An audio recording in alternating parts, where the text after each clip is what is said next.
राजा रघुवंशी के बड़े भाई विपिन रघुवंशी ने चौंकाने वाला खुलासा किया है।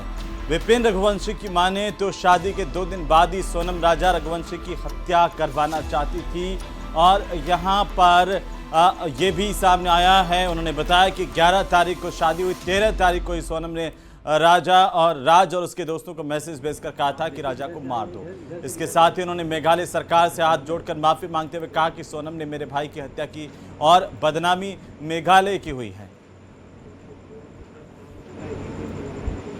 तो ये पुलिस को गुमराह कर रही है, जो कि सोनम के आशिक के द्वारा ये सारा काम रचा गया था, जिसका नाम है राज कुशवाहा, जो आपकी गलती है ना, जो कि मेरे यहाँ पे राजा की अंतिम यात्रा पे भी आया था। वो उसके सोनम के पिताजी के साथ पीछे खड़ा था और पास में मेरे सारे सब खड़े थे। दूसरे लोगों से मालूम पड़ा है तो राजा के फेसबुक पे या अपने इंस्टाग्राम पे या इसको चैट करके अपने टेक्स्ट मैसेज करके किसी द्वारा राजा को उसने मारने का ऐसा बोला गया था। तो सोनम द्वारा राजा को 13 तारीख के दिन मार दो, ये मुझे आज मालूम पड़ा है।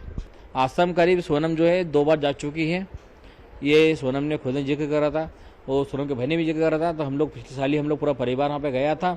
मुझे लग रहा था तो मेघालय सरकार मेरा साथ नहीं दे रही है, मेरा काम नहीं सुन रही है या मेघालय सरकार कुछ काम नहीं कर रही है। तो इस प्रकार से जो हमें वहाँ स्थिति दिखी थी उस टाइम पे, उस स्थिति के अनुसार पे हम लोगों ने मेघालय सरकार को थोड़ा सा हाईलाइट किया। इसके लिए हम लोग हाथ जोड़ के माफ़ी चाहते हैं मेघालय सरकार के सामने और सीएम साहब से भी हम माफ़ी चाहते हैं। तो हम लोगों ने जो भी उस टाइम पे कहा सुना वो स्थिति इसी थी उस टाइम पे। तो मेरे भाई की बॉडी मिलने के बाद में मुझे कुछ समझ नहीं पड़ा था तो इसके पीछे षड्यंत्र किसका है, इसके लिए मुझे जो मन में लगा था मैंने वो सारी बातें शेयर करी थी मीडिया द्वारा। बाकी अब मैं चाहता हूँ तो मेघालय सरकार जो है मुझे माफ करे। तो वहीं राजा रघुवंशी हत्याकांड के बाद अचानक गाजीपुर भी सुर्खियों में आ गया, क्योंकि सोनम को पुलिस ने वहीं से बरामद किया। लेकिन आखिरकार सोनम शिलांग से गाजीपुर कैसे पहुंची और उसने गाजीपुर को ही आखिर क्यों चुना, इसके पीछे भी एक थ्योरी है जो आपको जाननी चाहिए।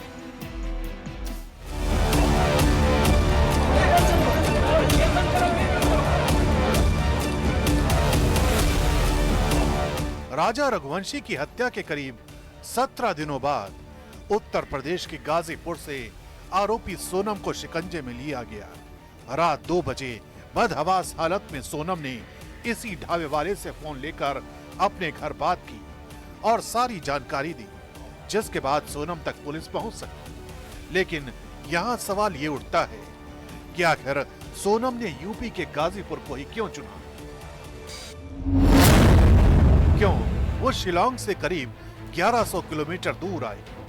सूत्र बताते हैं कि सोनम गाजीपुर से नेपाल पहुंचना चाहती थी और इसके लिए सोनम गाजीपुर से मऊ फिर गोरखपुर वाया नेपाल जाना चाहती थी। 17 दिनों से लापता सोनम रघुवंशी नाटकीय अंदाज में गाजीपुर पुलिस को सरेंडर करती है। सबके जहन में एक ही सवाल है कि आखिरकार सोनम रघुवंशी ने गाजीपुर पुलिस को सरेंडर क्यों किया। पुलिस सूत्र ये बताते हैं कि गाजीपुर मऊ गोरखपुर के रास्ते नेपाल फरार होना चाहती थी। गाजीपुर और नेपाल की जो दूरी है बाई रोड 400 किलोमीटर की दूरी है और जिस तरीके से शिलांग पुलिस ने राजा रघुवंशी हत्याकांड में एक के बाद एक गिरफ्तारियां की, उससे सोनम रघुवंशी के हौसले पस्त हो गए और इसी से डर से उसने अब एक ढाबा मालिक के फोन से अपने परिजनों से बातचीत की और फिर जाकर पुलिस को सोनम की लोकेशन के बारे में जानकारी मिली और फिर गाजीपुर पुलिस ने सोनम की बरामदगी की। पुलिस अब ये भी पता लगाना चाहती है कि शिलांग से गाजीपुर पहुंचने तक के रास्ते में कौन कौन ऐसे लोग थे जिन्होंने यहां तक पहुंचने में सोनम की मदद की। शिलांग से गाजीपुर की दूरी 1132 किलोमीटर है। आखिरकार सोनम कैसे पहुंची गाजीपुर? क्या वो ट्रेन के रूट से आई या फिर बाई रोड आई? क्या उसका कोई और सहयोगी था? पुलिस सूत्र तो ये बताते हैं कि सोनम का मकसद था कि वो नेपाल फरार हो जाए और पुलिस उस तक पहुंच ना पाए। लेकिन शिलांग पुलिस ये जानना चाहेगी सोनम से कि आखिरकार इन 17 दिनों में क्या उसका और भी कोई सहयोगी था जो उसकी लगातार मदद कर रहा था। शिलांग पुलिस के साथ साथ पूरा देश ये सवाल जानना चाहता है। सच अभी भी पर्दों के पीछे दबा है, जिसे बाहर लाने के लिए पुलिस लगातार सोनम से पूछताछ में जुटी। तो राजा रघुवंशी हत्याकांड से जुड़ी इस वक्त की सबसे बड़ी खबर आ रही है। मेघालय पुलिस ने केस का नाम ऑपरेशन हनीमून रखा है। राजा हत्याकांड 20 अधिकारियों की कोर टीम लगातार इस पूरे मामले को लेकर जांच कर रही थी। केस के हर पहलू को सुलझाने में 120 पुलिसकर्मी जुटे रहे। आखिरकार मेघालय पुलिस को लीड मिली, कामयाबी हासिल हुई और उसके बाद एक के बाद एक 5 आरोपी सोनम समेत गिरफ्तार कर लिए गए। इस पूरे मामले का पर्दाफाश मेघालय पुलिस की तरफ से किया गया, लेकिन एक बड़ी टीम इसके लिए बनाई गई थी। राजा हत्याकांड को लेकर के मेघालय पुलिस पर बड़ा प्रेशर था। 20 अधिकारियों की कोर टीम ने जांच की पूरे मामले की और हर पहलू को सुलझाने में करीब 120 पुलिसकर्मी शामिल थे।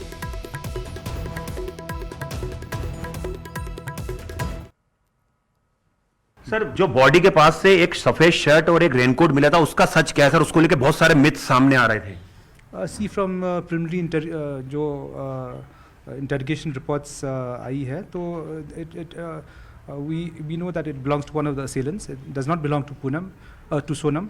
In the beginning we thought it was Sonam's shirt, but it belongs to one of the assailants क्योंकि वहाँ में एक blood spurt है, तो जिसमें वो फेंकना पड़ा वहाँ में। सर, ये जो वेपन्स था ये कहाँ से खरीदा गया था? क्या ऑनलाइन, ये भी बताया जा रहा है ऑनलाइन था या ये परचेज किया गया था? नहीं, ये ऑनलाइन में भी मौजूद है, परंतु ये गुवाहाटी रेलवे स्टेशन का पास ही एक होटल है जिसमें वो लोग वहाँ से खरीद लिया। सर, ये कॉन्स्पिरेसी कब रची गई है इंदौर में? कब जो तीनों कॉन्ट्रैक्ट किलर हैं वो मेघालय पहुंचते हैं, गुवाहाटी, उसके बाद शिलोंग, उसके बाद चेरापूंजी, और कितनी बार जो है ये सोनम से इनकी मुलाकात होती है इस पूरे मर्डर सीन के बीच में? Well, from what I've come to know from the interrogation team out there, just after a week of the marriage, this conspiracy was hatched. और सर, जो किलर्स होते हैं वो कब पहुंचते हैं गुवाहाटी सर? जो किलर्स होते हैं वो गुवाहाटी कब पहुंचते हैं, contract killer? The contract killers, these assailants reached on the 21st. Sir, एक बहुत महत्वपूर्ण सवाल, जब सोनम इस पूरी कॉन्स्पिरेसी को अंजाम दिलवा देती है उसके बाद वो क्या रूट लेती है सर गाजीपुर तक जाने के लिए? थोड़ा बता पाएं कहाँ वो गई थी? See, I can't disclose about where the whole route and all that. That we'll ascertain when the. Sir, कितने सीसीटीवी फुटेज थे जिससे आपको लीड मिली है इस केस को क्रैकडाउन करने में, और कहाँ पे एक्यूज नजर आए हैं आपको? Footages were actually also helpful, but we had a number of footages which actually could indicate the accused together, Sonam and the assailants. Sir, कोई ऑपरेशन था जिसको आपने नाम दिया था इस पूरी मेघालय पुलिस ने इस ऑपरेशन को, इस मर्डर केस को सॉल्व करने के लिए? On the second, when the body was found and the FIR was registered, the whole SIT named it Operation Honeymoon. Operation honeymoon. Sir, इसमें मैं क्राइम सीन को भी लेके जाएंगे सर? Yeah. तो वही न्यूज 18 की टीम शिलोंग में ग्राउंड जीरो से पूरे मामले पर लगातार रिपोर्ट दे रही है और इसी बीच एक स्थानीय टूरिस्ट गाइड ने यह बताया कि सोनम भीड़ भाड़ वाले रास्ते के बजाय कम इस्तेमाल होने वाले रास्तों से ऊपर चढ़ाई कर रही थी। रिपोर्ट देखिए। राजा रघुवंशी और Sonam double decker root bridge तक पहुंचे थे और वहीं पे उसकी हत्या की गई, ऐसा अभी तक का जो इन्वेस्टिगेशन है उसका अभी तक यही कहना है। लेकिन हम जहां पे अभी उपस्थित है वहां हम दिखा रहे हैं आपको, यहीं से शुरू होता है वो ट्रैकिंग, तिरना इलाका टूरिज्म। पर इंटरेस्टिंग और चौंकाने वाली बात ये है कि सोनम ने ये रास्ता लिया नहीं। सोनम बोली थी कि उसको चेरापूंजी के बारे में बहुत कुछ मालूम है, लेकिन ये जो रास्ता सबसे अधिक यहाँ के जो पर्यटक है, यहाँ के जो टूरिस्ट है, वो लोग ये रास्ता यूज करते हैं डबल डेकर रूट ब्रिज तक पहुंचने के लिए। और भीड़ हम अंदाजा लगा सकते हैं यहाँ पे अभी रुके हुए गाड़ियों से। लेकिन यहाँ के स्थानीय लोगों का ये कहना है कि जिस रूट से सोनम गई थी, सोनम ने राजा को लेके गई, जो जिस रास्ते से वो लेके गई वो था मोलिंगख्यात रास्ता, जो ना कि बहुत अच्छा है और उसका जो टेरेन है, जो ट्रैकिंग कोर्स है, वो भी बहुत खतरनाक है। लेकिन यहाँ से जाने से ये इजी होता है और यहाँ से रास्ता भी बहुत अच्छा है। लेकिन सोनम को क्या चाहिए था? सोनम को चाहिए था एक सुनसान रास्ता जहाँ पे ज्यादा भीड़ ना हो, जहाँ पे ज्यादा टूरिस्ट ना आते हो। इसीलिए सोनम ने इस रास्ते पे नहीं, मोलिंगख्यात रास्ते से जाने की उन्होंने जिद की। तो वहीं जीवन भर साथ निभाने का वादा एक खौफनाक मर्डर मिस्ट्री में बदल गया। राजा रघुवंशी की मौत के बाद शक की सुई उस पर है जिससे 7 जन्म का साथ मांगा गया था। राजा रघुवंशी के परिवार को अभी भी यकीन नहीं हो रहा कि जिसके साथ उन्होंने अपने बेटे का खुशी खुशी विवाह किया वही उसके कत्ल में शामिल होगी। ये रिपोर्ट देखिए।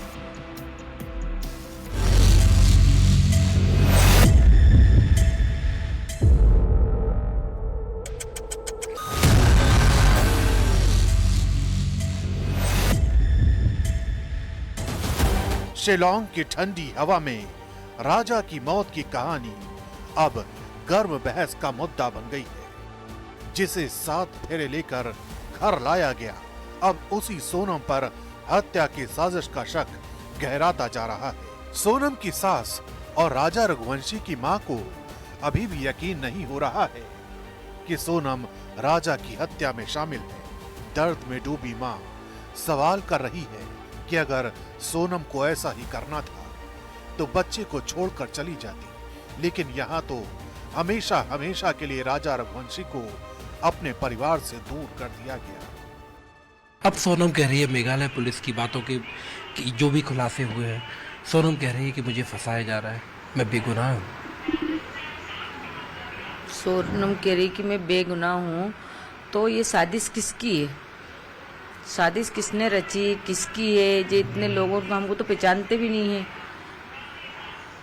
आपने अपना जवान बेटा खोया। कल मैं आपसे बात कर रहा था तो आप कह रहे थे कि सोनम का पता लग जाए, मेरी बहू घर वापस आ जाए।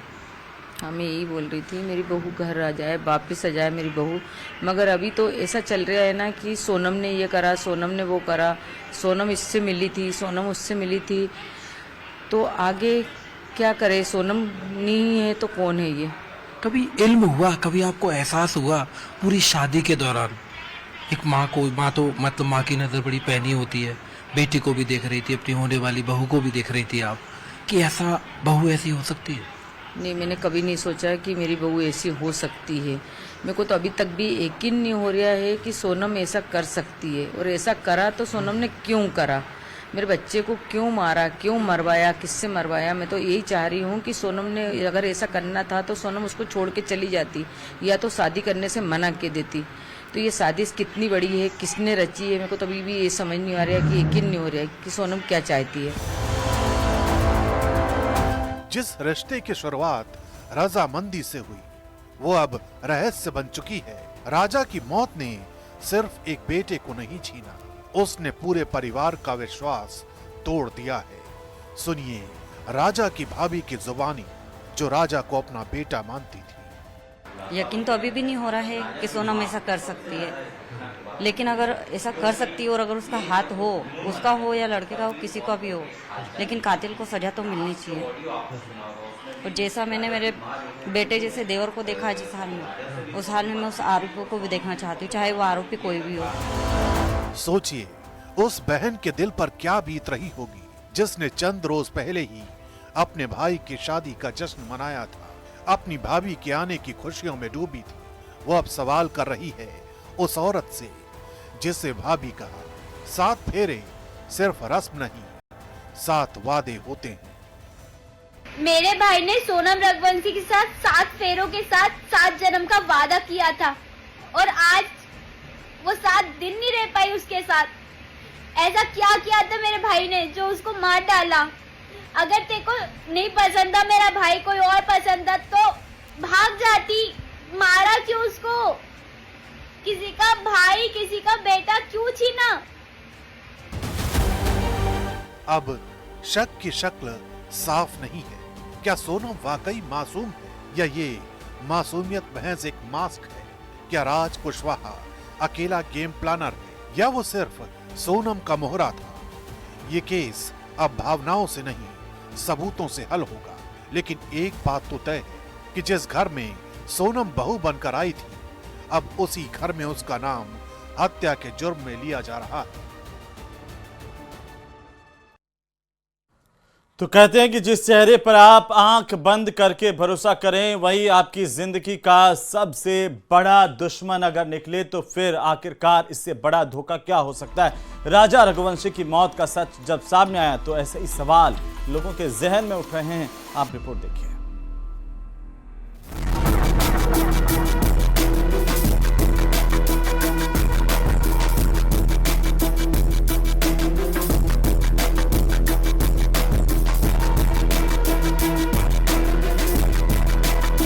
शिलोंग की खूबसूरत वादियों में एक पति का हनीमून उसकी आखिरी यात्रा बन गया। राजा रघुवंशी की मौत सिर्फ एक हादसा नहीं थी, ये एक सोच समझकर की गई हत्या थी। और जो सबसे चौंकाने वाली बात है वो ये कि उसके अंतिम संस्कार में राज कुशवाहा नाम का वो शख्स भी शामिल था जिस पर राजा रघुवंशी की हत्या में शामिल होने का आरोप है। ये तस्वीरें देखी जिसमें राज कुशवाहा अंतिम संस्कार में पहुंचे सोनम के पिता को सहारा देता दिखाई दे रहा है। तो सवाल उठता है कि आखिर राज कुशवाहा और सोनम के परिवार में क्या नजदीकियां थी, क्योंकि ये तस्वीरें देखकर यही लग रहा है जैसे ये सोनम के परिवार का भरोसेमंद शख्स है। लेकिन सवालों की कड़ियां यहीं तक सीमित नहीं हैं। पुलिस सोनम से कुछ अहम सवाल जानना चाहती है। मसलन, तुमने अपने पति की हत्या क्यों की? राज कुशवाहा को कब से जानती हो? मर्डर का प्लान तुमने अकेले बनाया या दोनों ने मिलकर? सुपारी किलर को कितने पैसे दिए? सुपारी के लिए पैसे का इंतजाम तुमने किया या राज ने? राज से अफेयर के बारे में तुम्हारा परिवार जानता था? राज से प्यार करती थी तो राजा से शादी क्यों की? क्या किसी दबाव में आकर इस हत्याकांड को अंजाम दिया? क्या राज तुम्हें ब्लैकमेल कर रहा था? और कितने दिन पहले तुम दोनों ने साजिश रची? ऐसे कई सवाल हैं जिनके जवाब इस वक्त पुलिस को सोनम से चाहिए। उधर इस केस में मध्य प्रदेश पुलिस भी इन्वॉल्व है। भोपाल के एडिशनल डीसीपी ने हत्या की पूरी साजिश की थ्योरी न्यूज 18 इंडिया पर बताई है। डंडोतिया जी, आपको पता है राज कुशवाहा है मास्टरमाइंड, कैसे? देखिए, इस संबंध में चूंकि सोलंग पुलिस जो है वो बहुत ज्यादा शेयर नहीं कर रही है, जो कि उनका इन्वेस्टिगेशन का पार्ट है। हमें सस्पेक्टेड बताया गया था, उन्होंने बताया कि ह्यूमन इंटेलिजेंस और सीसीटीवी और टेक्निकल एविडेंसेज के आधार पर इनको हमने सस्पेक्टेड माना है और कहीं ना कहीं कुछ ऐसे एविडेंसेज मिले हैं जिसके आधार पर इनके द्वारा इनको गिरफ्तार कर लिया गया है। अब चूंकि इन्वेस्टिगेशन पॉइंट ऑफ व्यू से वो हमारे साथ बहुत ज्यादा स्वाभाविक है, डिस्क्रीट रख रहे हैं और इस तरह की बातें शेयर नहीं हो रही है कि इन्वेस्टिगेशन में क्या तथ्य पाए हैं। राज, आनंद, विशाल, आकाश, क्या ये एक दूसरे को जाहिर तौर पर जानते होंगे? निश्चित रूप से चारों जानते हैं और दो इसमें नंदबाग के रहने वाले हैं और एक लक्ष्मणपुरा का रहने वाला है और एक अन्य जो भी आने वाला है उसके बारे में भी पता करेंगे।